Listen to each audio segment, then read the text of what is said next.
1 Reis 3. Salomão aliou-se ao faraó, rei do Egito, casando-se com a filha dele. Ele a trouxe à cidade de Davi até terminar a construção do seu palácio e do templo do Senhor, e do muro em torno de Jerusalém.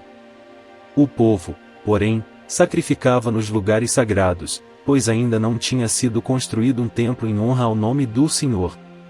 Salomão amava o Senhor, o que demonstrava andando de acordo com os decretos do seu pai, Davi, mas oferecia sacrifícios e queimava incenso nos lugares sagrados.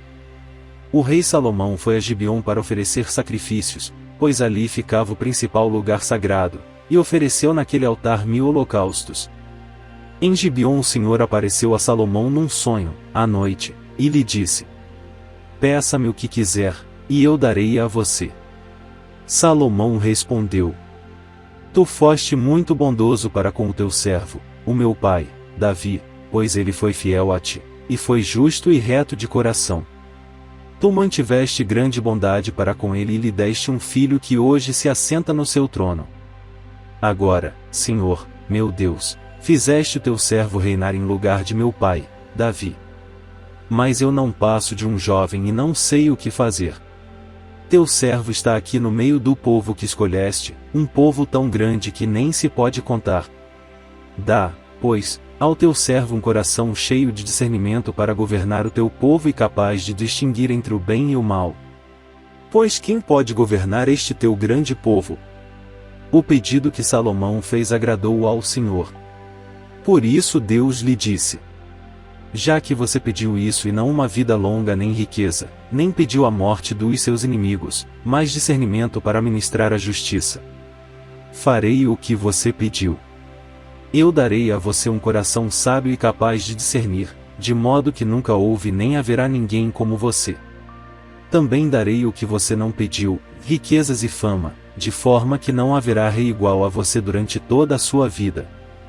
E, se você andar nos meus caminhos e obedecer aos meus decretos e aos meus mandamentos, como seu pai, Davi, eu prolongarei a sua vida. Então Salomão acordou e percebeu que tinha sido um sonho. A seguir voltou a Jerusalém, pôs-se perante a arca da aliança do Senhor, sacrificou holocaustos e apresentou ofertas de comunhão. Depois ofereceu um banquete a toda a sua corte. Certo dia 2 prostitutas compareceram diante do rei. Uma delas disse: Ah, meu senhor! Esta mulher mora comigo na mesma casa. Eu dei à luz um filho e ela estava comigo na casa. 3 dias depois de nascer o meu filho, esta mulher também deu à luz um filho. Estávamos sozinhas, não havia mais ninguém na casa. Certa noite esta mulher se deitou sobre o seu filho, e ele morreu. Então ela se levantou no meio da noite e pegou o meu filho enquanto eu, tua serva, dormia, e o pôs ao seu lado. E pôs o filho dela, morto, ao meu lado. Ao levantar-me de madrugada para amamentar o meu filho, ele estava morto. Mas, quando olhei bem para ele de manhã, vi que não era o filho que eu dera à luz. A outra mulher disse: Não. O que está vivo é meu filho, o morto é seu. Mas a primeira insistia: Não. O morto é seu, o vivo é meu.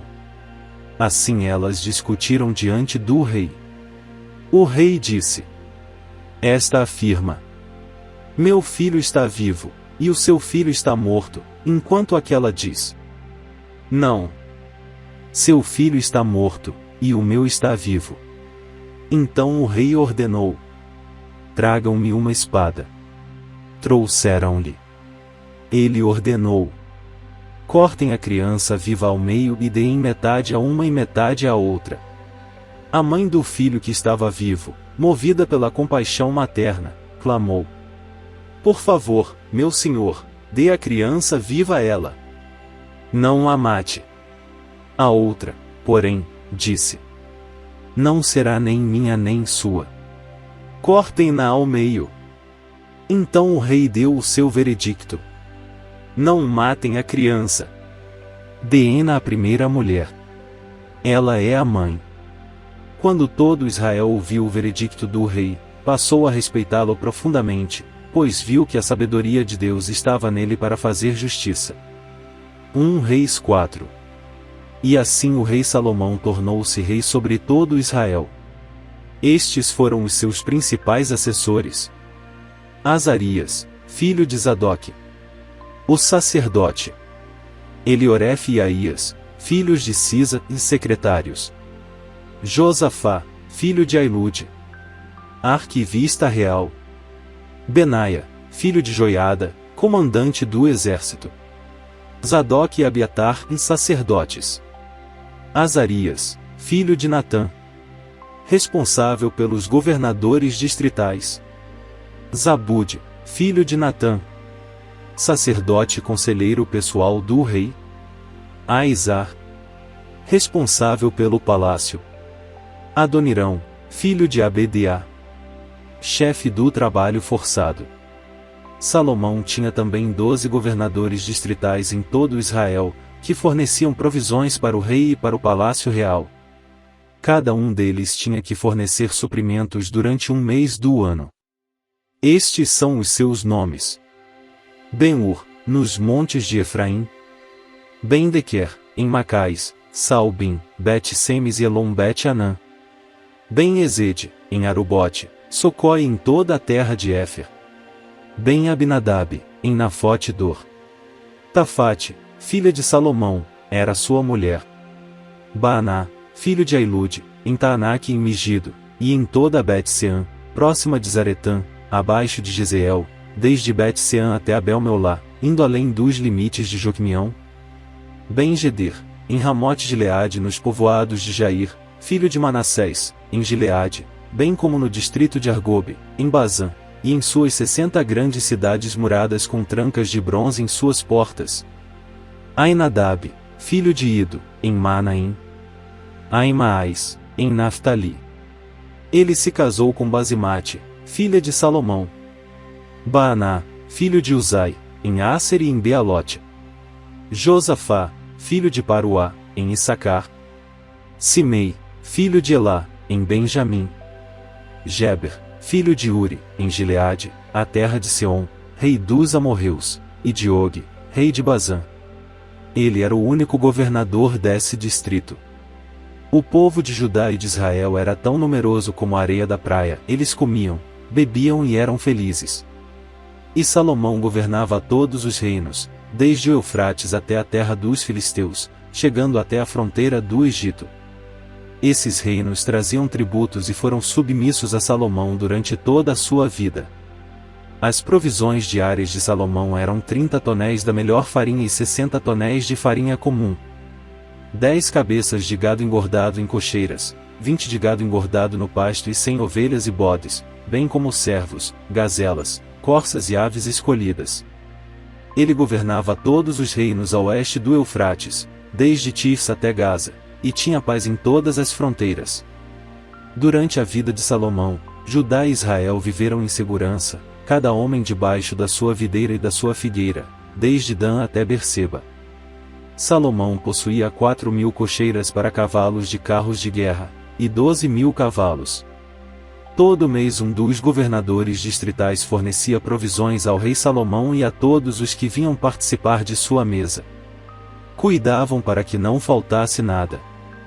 Também traziam ao devido lugar suas cotas de cevada e de palha para os cavalos de carros de guerra e para os outros cavalos.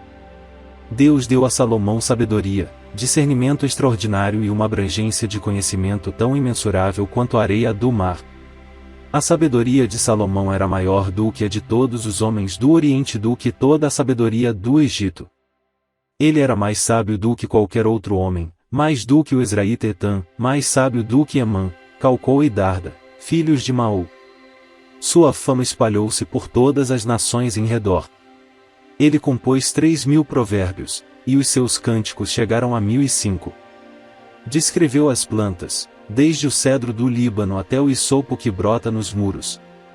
Também discorreu sobre os quadrúpedes, as aves, os animais que se movem rente ao chão e os peixes. Homens de todas as nações vinham ouvir a sabedoria de Salomão. Eram enviados por todos os reis que tinham ouvido falar de sua sabedoria. 1 Reis 5.